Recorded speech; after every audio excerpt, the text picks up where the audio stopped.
מה שצריך לצעוק בכל גודל, נגד העסקנים לפחות, שלא הכסף יענס הכל.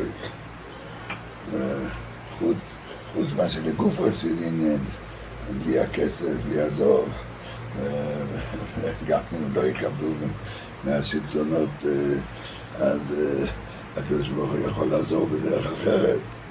אבל העיקר זה שלא הכסף יענס הכל, שגם אם לא יהיה כסף, זה לא סיבה לאיזשהם ביטולים בקדמה.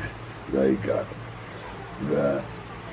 ולמעשה הגענו למצב, לצד גזירת הגיוס, שהיום ודאי שכל הראשירס החשובים שלהם יסכימו, הראשירס והרבס החשובים יסכימו שאין ברירה, רק לא להתייצב. היום כבר זה לא התייצבות לדיחוי, זה התייצבות לגיוס. אבל ודאי שהם יסכימו, וודאי שהם יעמדו על זה, שבשום אופן לא להתייצב לגיוס. הפחד שלנו זה מהעסקנים, שכבר היום, כפי ששומעים פה ושם, שכבר מחפשים דרכים איך בכל זאת להתפשר. וגם נאמר שגם עד היום הציעו לחילונים הצעות טובות. אנחנו לשער מהם היו ההצעות הטובות, כלומר שלכאורה החילונים היו צריכים לקבל אותם. זה כבר היה עד היום. ועכשיו, אם זה לא מספיק, אז העסקנים ודאי ידחפו לפשרות גדולות יותר,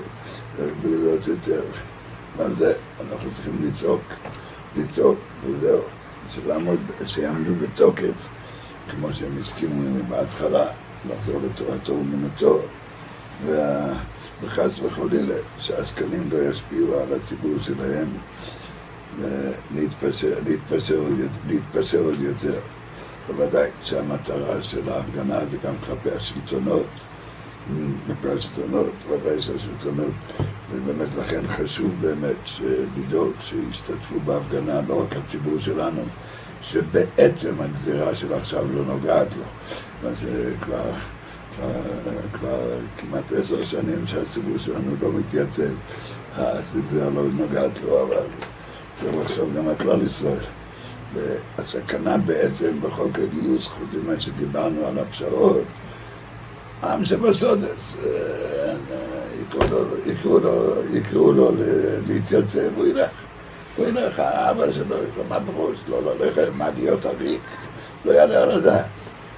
וודאי שבני הישיבות האמיתיים לא ילכו להתגייס, אבל שאמרתי, שם החשש זה על פשרות, אבל על אלה שעם שבסודץ, אז החשש הוא אמיתי, יקבלו צו גיוס, וכבר התחילו לשלוח צווי גיוס, האבא יגיד, אבא לא יודע, אדם פשוט, לא יודע מה, אתה רוצה להיות עריק, יוציאו אותך בצער, זה גם חשש גדול. בשביל אנחנו מתכוונים להתכנס ולצעוק בקול גדול על העניין, ובלי ספק שזה ישפיע גם על סביבתנו, שהעצרת הזאת זה לא קשור לציבור שלנו, זה קשור למצב שכלל ישראל בסרקונה.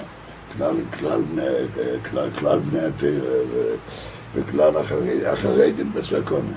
בוודאי שהצעקה של העצרת היה שכולם השתתפו במחאה. בלי ספק שאסור לכל חרדי להתגייס. מילדותי ידעו כולם שמי שהולך לצבא הוא בסכנה, אם בסכנה פשוטה להיות חילוני גמור, ואם בסכנה קטנה יותר, או כפי שמיהודי אחד שאל את החזון איש להתקרר קצת, ובלי ספק אסור לאף חרדי להתגייס.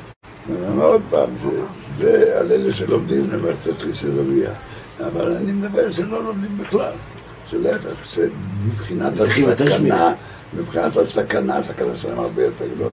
אבל אנחנו אין לנו מלישון אלא רביניש בשמיים, צריך להתפלל. להסתדלס צריך לעשות, ברוכנס צריך לעשות להסתדלס בלי בתוכן. הקדוש ברוך הוא דורש ממנו לעשות להסתדלס.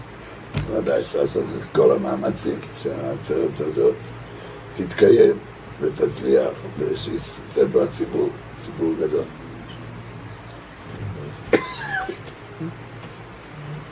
כמה צריך לטרוח בשביל העצרת, לנסוע מצפת, לבטל שיעורים, לבטל... אם הרושבים את החברות. שוב על החזונית ששאלו אותו אם לנסוע או לא לנסוע. זה בגיוס בונס, זה דבר שפנחוס לא שואל שאלה. הוא גם יצא מה זה אף אחד לא עושה טובה שהוא בא? וגם יצא מהבסמרדס.